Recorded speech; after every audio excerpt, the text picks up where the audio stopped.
এমন মেয়েকে বিয়ে করা যাবে?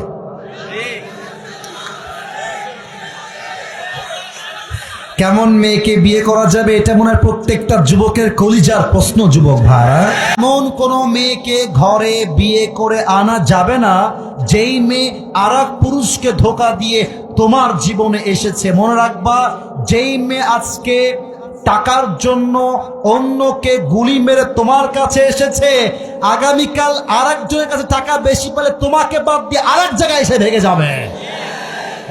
বিয়ে তুমি এই নিয়তে করবা না যে আমি একটা মেয়েকে দেখছি অনেক সুন্দরী, তার শারীরিক যে অ্যাট্রাকশন, তার যে চেহারা, তার যে ফিগার, বলতে লজ্জা পাচ্ছে আমি নিজেও, তবে বলছি বোঝাবার স্বার্থে। কারণ অনেক যুবক বিয়ের ক্ষেত্রে চরিত্রের চাইতে সৌন্দর্যকে দাম দেওয়ার চেষ্টা বেশি করে থাকে। কোন মেয়ের চেহারা, কোন মেয়ের দেহের আকর্ষণ যদি তোমাকে খুব বেশি টানে, তুমি ওইটা দেখে বিয়ে করতে যাবা না। ফার্স্ট অফ অল মাথায় রাখবা, চেহারা মেয়ের যতই সুন্দর হোক, ফিগার মেয়ের যতই সুন্দর হোক, চামড়ার রং মেয়ের চাই যতই সুন্দর হোক, চামড়া দিয়ে, ফর্সা দিয়ে, দেহ দিয়ে সংসার চলবে না। সংসার চলবে দিনদারিত্ব আর চরিত্রের মাধ্যমে। কোন মেয়েকে তার চেহারা দেখে পাগল হতে যাবা না। এবং মনে রাখবা, हर चीज जो बज़ाहिर अच्छा लगता है वो बातिन में अच्छा नहीं भी हो सकता है। মনে রাখবেন, চকচক করলেই কিন্তু সোনা হয় না। অনেক মেয়ে দেখলেই মনে হবে রাজরানী, বিয়ে করে নিয়ে আসবা, দেখবা এ তো রাজরানী নয়, এ তো কালনাগিরি বিয়ে করে বাসায় নিয়ে আসছে। প্রথম কথা, বাহ্যিক রূপ নয়, প্রথম চ্যাপ্টার আসবে চরিত্রের চ্যাপ্টার। দুই নাম্বার, এটা আমার মুরব্বীরা খুব ভালো বুঝবেন, মেয়ের বংশ দেখবা। মেয়ের বংশ দেখবা, বাবা কি করে, মেয়ের মা কি করে, মেয়ের মা কি আদৌ পর্দাশীল কিনা, মেয়ের মা কেমন নামাজ কালাম পড়ে, মেয়ের মায়ের ব্যাপারে এলাকার লোকজন কি বলে, মেয়ের বাবাকে নিয়ে এলাকার লোকজন কি বলে, মেয়ের ভাই কেমন, মেয়ের বংশ কেমন, তাদের ফ্যামিলি স্ট্যাটাস, মর্যাদা কেমন। মনে রাখবা, বাপ যদি ভালো হয়, মাও যদি ভালো হয়, সাধারণ নিয়ম অনুযায়ী মেয়েও কিন্তু ভালোই হয়। আর দুই একটা খারাপ হয়, আমি অস্বীকার করছি না, তবে ওইটা মাইনাস। আমার কথা হচ্ছে, যেই মেয়ের মাই চরিত্রহীন, সেই মেয়ে চরিত্রবান হবে কেমন করে? মেয়ের বংশ দেখবা, যে তার বংশ আসলে কই থেকে আসছে, কই থাকতো, কেমনে আছে, দিনদারিত্ব ফলো করে কিনা, that is very important. Third, এটা যুবকরা খুব ভালো বুঝবে, মেয়ে বর্তমানে কোথাও কোনো প্রেম টেম করছে কিনা খবর রাখতে হবে। এটা আসতে না, জোরে বলো কথা ঠিক আছে কিনা। অনেক মেয়ে এতটা নিকৃষ্ট মনোমাইন্ড বিলং করে, রানিং রিলেশনশিপ করছে এক পুরুষের সাথে, বাট এরই মাঝে একটা ভালো পাত্র পেয়ে গিয়েছে, ওই যুবককে গুল্লি মেরে ব্যাটার অপশনে হাত ধরে তারা ভেগে যায়। এমন কোন মেয়েকে ঘরে বিয়ে করে আনা যাবে না যেই মেয়ে আর এক পুরুষকে ধোকা দিয়ে তোমার জীবনে এসেছে। মনে রাখবা, যেই মেয়ে আজকে টাকার জন্য অন্যকে গুলি মেরে তোমার কাছে এসেছে, আগামীকাল আর একজনের কাছে টাকা বেশি পেলে তোমাকে বাদ দিয়ে আর এক জায়গায় এসে ভেগে যাবে। এই জন্য খবর রাখবা যে মেয়েটা স্কুলে গিয়ে কি করে, কলেজে গিয়ে কি করে, মেয়ের বান্ধবীরা জিজ্ঞেস করবা, কারণ বান্ধবীরা কিন্তু খুবই জেলাস হয়, খুবই জেলাস।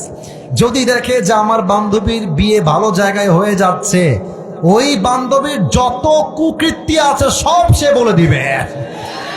এজন্য মেয়ের বান্ধবীর কাছে খবর নিবা যে আমি হলাম ওই ছেলে যার কাছে এই চাকরি, যার এই ব্যবসা, যে এই করে সেই করে, একটু ভাব নিবা বেশি, দাম বাড়বে বেশি। আর খেয়াল রাখবা, বিয়ের ক্ষেত্রে যদি তোমার নিজের গাড়িও না থাকে, এটা গাড়ি ভাড়া করে নিয়ে যেও। কারণ মাথায় রাখবা, আত্মীয়তা হওয়ার পূর্বে যত ভাব দেখাতে পারো ভাব দেখায় দিবা, কারণ বিয়ের পরে আর ভাব চলবে না। অতএব যেই মেয়েকে বিয়ে করবা, তার বান্ধবীর কাছে খবর নিবা যে আপনার বান্ধবী আসলে কেমন, তার স্যারের কাছে, টিচারের কাছে, এলাকার লোকের কাছে খবর নিবা। যদি পজিটিভ রিভিউ পাও তাও বিয়ে করবো না। একটু থামো।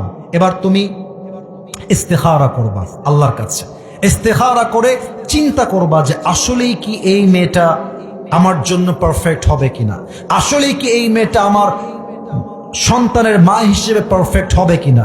তোমার মন যদি তোমাকে বলে যে ঠিক আছে এই মেয়েটাকে মোটামুটি বিয়ে করা যায়, টেক আ রিস্ক, রিস্ক নিয়ে নাও, জো হোগা দেখা যায়গা। মাথায় রাখবা পুরুষ মানুষের বিয়ে করতে কোনো ভয় নাই, প্রথম বিয়ে করবা ভালো মনে, যদি ভালো হয় ভালো হলো, শাদী মুবারক।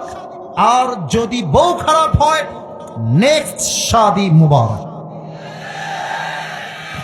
বোঝে নাই বলো, বুঝলে বুঝপাতা, না বুঝলে তেজপাতা। প্রথম বিয়ে ভালো হলে শাদী মুবারক, যদি ভালো না হয় নেক্সট শাদী মুবারক। কারণ আমি পুরুষ মানুষ, আমার জন্য একটা বউ নয় 4টা বউ রাখা জায়েজ আছে। তবে তোমরা আবার এত আবেগে যেও না, বাঁশ খাইলে বুঝবা যে বাঁশ কারে কয়। ওই এক যুবক বলছে আমি নিয়ত করেছিলাম 2টা বিয়ে করব, প্রথম বউ মারামারি করলে দ্বিতীয় বউয়ের কাছে যাব, কিন্তু ঘুমের মধ্যে স্বপ্নে দেখলাম প্রথম বউ ধরে আছে আর দ্বিতীয় বউ প্যাদানি দিচ্ছে আমাকে। তো শুধুমাত্র বিয়ের স্বপ্ন দেখলেই হবে না, চরিত্রবান মেয়েকে বিয়ে করতে হবে, ঠিক কিনা বলেন। 4 নাম্বার কথা বলেই শেষ করতে চাই, বিয়ের ক্ষেত্রে খুব খেয়াল রাখবেন যে মেয়েটা আসলে কেমন মনো মাইন্ড বিলং করে। কারণ অনেক মেয়ে এমন পরিবেশে বড় হয়, বড় হওয়ার জন্য তার চাহিদা অনেক বেশি বেড়ে যায়, তার অল্পতে পোষায় না, এবং সেই মেয়েটা বিয়ে করে এসেই প্রথম দিন থেকে স্বামীর কাছে অভিযোগ এই বাড়ির ডাইনিং টেবিল ভালো না, এই বাড়ির সুকেশ ভালো না, এই বাসার আলমারি ভালো না, এই বাসার খাট আমার পছন্দ না, এই বাসাই আমার পছন্দ না, আমি এখানে থাকবো না। তখন তুমি পড়বা মাইন্ডকার চিপায়। এজন্য মেয়েটা কোন মনোমাইন্ড বিলং করে এইটা দেখবা, সব কিছুকে দেখার পরে বিদাতি দ্বীনি তারিবাত ইয়াদাক, become successful by selecting the one who has religion, character and conduct. সব দেখার পরে চরিত্র যেখানে আছে আমার বিয়ে সেখানেই হবে।